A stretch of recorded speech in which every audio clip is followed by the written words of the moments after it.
Hola, ¿cómo están? Bueno, nuevamente con un libro recomendado.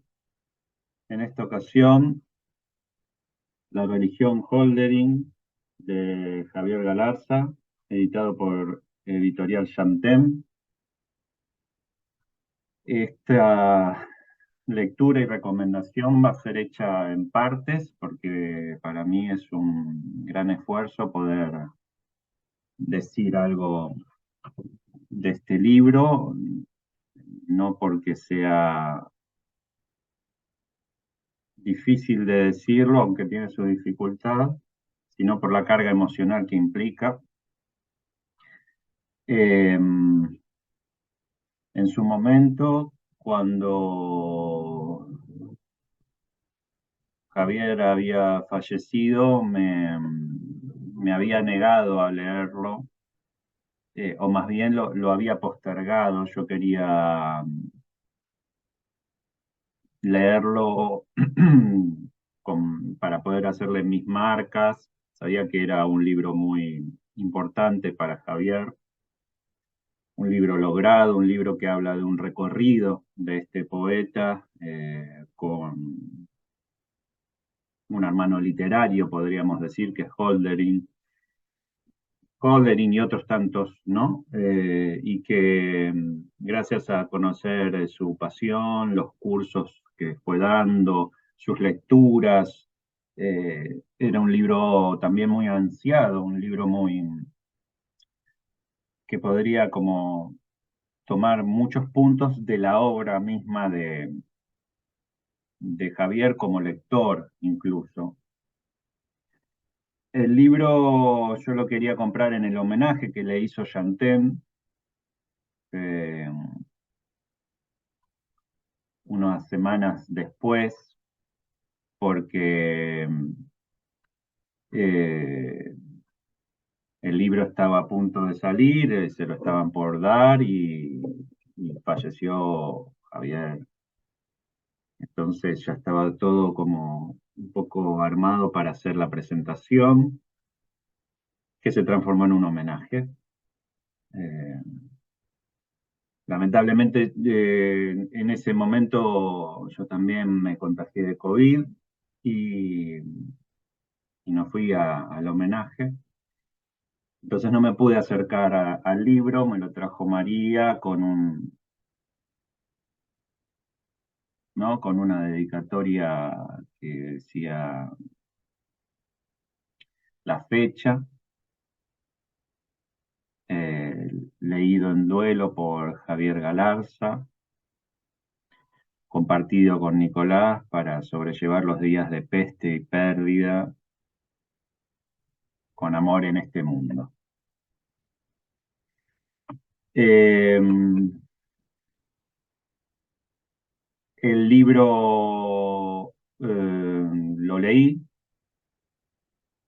es un libro muy impactante leerlo, eh, no solo por leerlo a la luz de la obra de Javier, sino leerlo a la luz de la situación del momento en que estuvo escrito en pandemia, estuvo escrito, yo diría que más allá de la pandemia también, porque hay todo un mensaje en este libro, que bueno, un poco quiero írselos compartiendo, eh, y por eso lo voy a ir filmando en partes, editándolo, porque voy a ver lo que puedo con mi cuerpo cada vez que pase por la letra de Javier.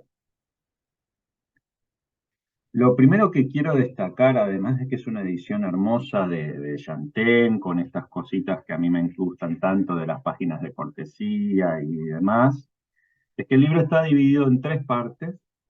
El libro está dividido en tres partes que son, en verdad, dos. La parte que se llama Libro de las Estampas, donde hay una reflexión más íntima de Javier, una reflexión que uno viene escuchando de Javier en conversaciones personales, en presentaciones, en charlas en los talleres, en intercambios de mail, bueno, Javier era una persona que vivía la poesía, la propuesta poética, entonces si uno se tomaba un café, se encontraba con estos pensamientos y muchos de esos pensamientos yo sospecho que se los expresó alguna amiga, algún amigo o surgió de algún espacio del taller. Bueno, entonces el libro de las estampas es un compilado de todas estas reflexiones, profundas reflexiones que ahora se las voy a ir compartiendo, que te golpean por lo acertado, por lo exacto, por lo interesante de lo que se va diciendo. Después hay otra parte que se llama la religión Holdering, donde se mete más ya con el poeta, la vida, la historia. Sirve muy bien para como una biografía de Holdering y después vuelve al libro de las estampas. Lo primero que me impacta de este libro es que se escucha la voz de Javier. O sea, uno lee este libro y se encuentra que Javier está ahí. No está ahí solo con sus reflexiones, no está ahí solo con sus pensamientos, está la voz de Javier, la pronunciación de Javier está en este libro. La pronunciación en el doble sentido, lo pienso ahora. La pronunciación como el ejercicio de una voz que uno puede como captar y como una propuesta que puede ser a la vez denuncia, puede ser a la vez llamado, puede ser varias cosas. Javier fue un gran lector,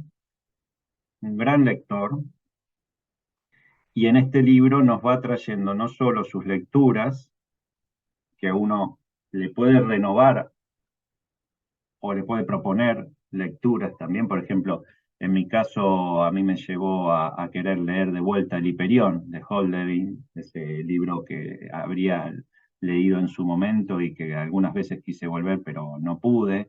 Ahora, tras la luz de lo que Javier pronuncia, es un libro al que también estoy disfrutando de vuelta y otras lecturas más, que no terminan solo en la cuestión de las lecturas de los libros. Nunca Javier hizo la lectura, sus lecturas fueron lecturas de libros. Son lecturas de libros que se impactan en la realidad. Si él extrae un pensamiento de Píndaro, si él extrae un pensamiento de Heidegger, no es para que uno vaya a leer a Heidegger y se entere de lo que estaba, sino para que uno vaya a través de Heidegger a leer algo de la realidad, algo de la época, ¿no? Cuando habla de Artaud y habla de la peste, nos situamos en la pandemia, no en Artaud, en lo que dice de la peste, en la época de Artaud. No, ahora, en esta pandemia, eh, en estos contagios, en este mundo, en este sistema. Era un gran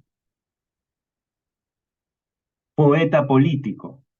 No tenía un decir que no implicara una visión hacia la sociedad, ni una visión crítica hacia las emociones, las ideas, el sistema que socialmente se fueran difundiendo, transmitiendo. Voy a leer algunas partes. Es un libro exquisito. Es uno de los libros que más me gusta de Javier. Empieza, por ejemplo, eh, voy a ir leyendo subrayados y a la vez comentándolo porque no me da para hacer una reseña y pensarlo, me da más para hacerlo de esta manera. Este libro lo siento así. Señalé en su momento, allí donde está el peligro, crece lo que nos salva. Esto es un señalamiento, un subrayado de Javier sobre Holderlin, eh, que es una gran frase, es una exquisita frase, es una frase que él repite muchas veces y es casi como un mantra, ¿no? Allí donde está el peligro, crece lo que nos salva, que habla, que abre a las posibilidades del miedo, del desamparo, a las posibilidades de ligarse con lo que nos hace vincularnos al desastre. Eh, y aparece esta palabra, salva, ¿no? Si algo propone este libro es interrogarnos por lo que nos salva y también interrogarnos por, yo diría, eh, lo sagrado, lo sagrado.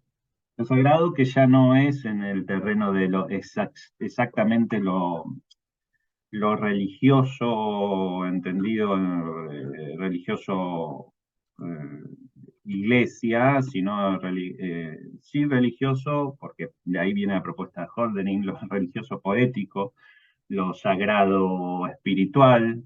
eh, Hay un artículo que salió, una reseña de María Magdalena, que tal vez deje el link, para que se entienda justamente este diálogo entre lo religioso y lo sagrado. Ella lo toma muy bien y creo que eso podría aportar, contribuir a esto. Porque esto también es una conversación. Lo que tenía muy bien Javier es que Javier conversaba con todos nosotros a través de la escritura, a través de los pensamientos, a través de lo que uno propusiera. Javier era un gran conversador,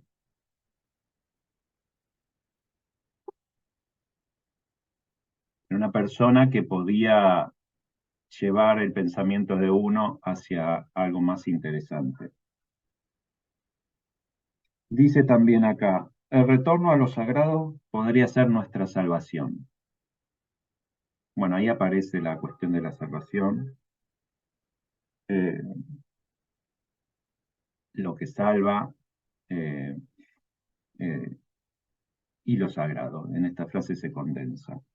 El retorno a lo sagrado podría ser nuestra salvación. Y vamos enterándonos a lo largo del libro qué es la propuesta de Javier con respecto a lo sagrado.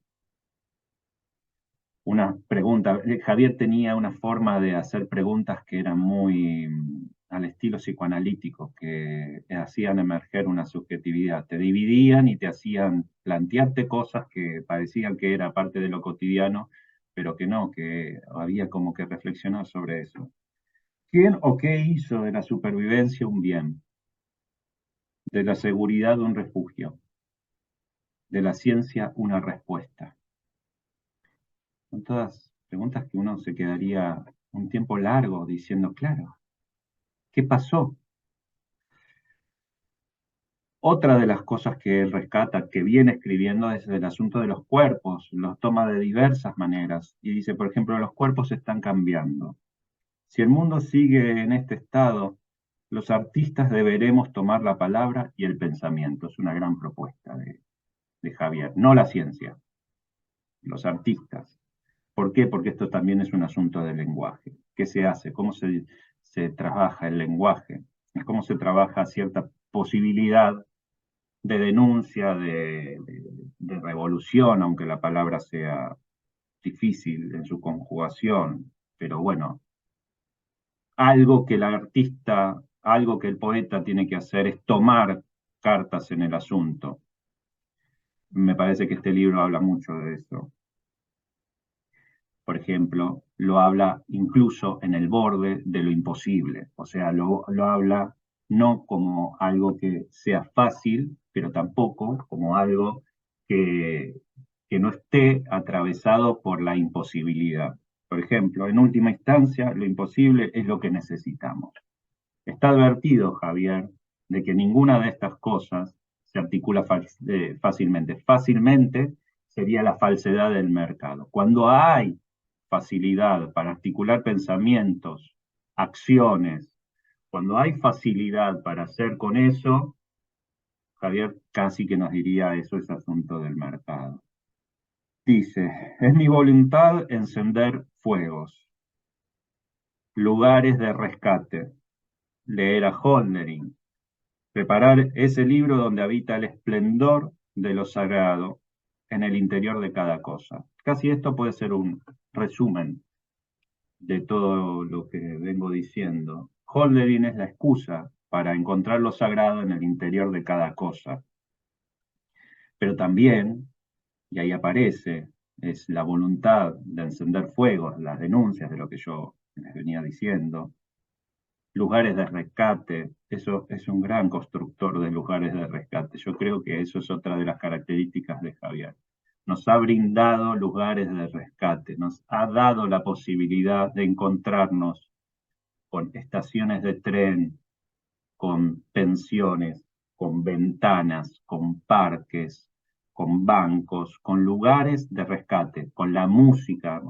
Javier tenía muy buen oído musical para recomendarte esa música que podría acompañarte. O sea, imagínense la potencialidad de un poeta que no solo contribuye en tu vida a pensar de otra manera, sino que te regala el beneficio de una música que él entiende que podría ayudarte, o sea, algo como particularmente tuyo, y que vos, al escucharlo y descubrirlo, te encontrás en la ciudad, escuchándolo, descubriéndolo y sintiéndote acompañado.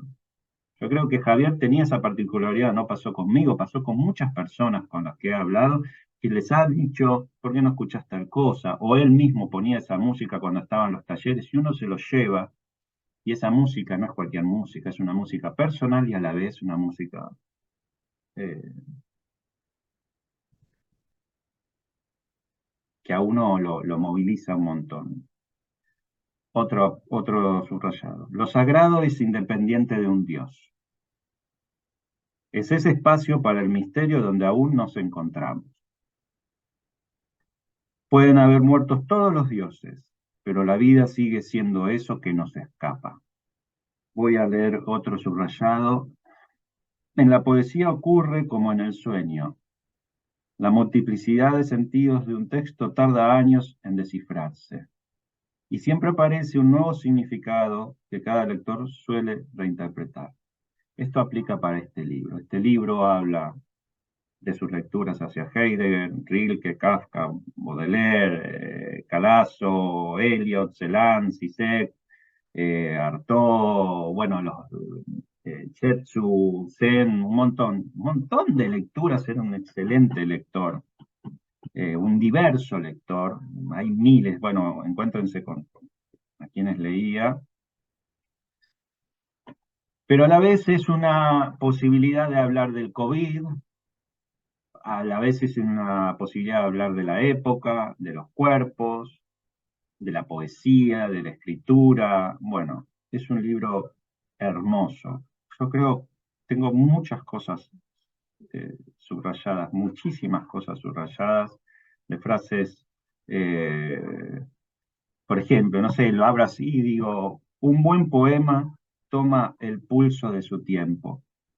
Cuando perdemos el camino, la pregunta que nos orienta es la más sencilla. ¿Hacia dónde estabas yendo? ¿Qué era la poesía?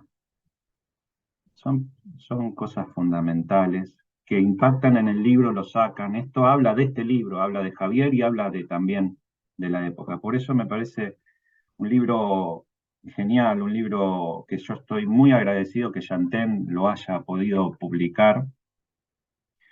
Es un libro entrañable, me quedo cortísimo de decir las cosas elogiosas de este libro y es un libro que yo que elegí dialogar para escribir un libro. Eh, pero en principio quería compartirles esta recomendación, La religión Holderlin, de Javier Galarza, salió en el 2022. Eh, Eso. Muchas gracias y espero que se puedan encontrar con el mismo.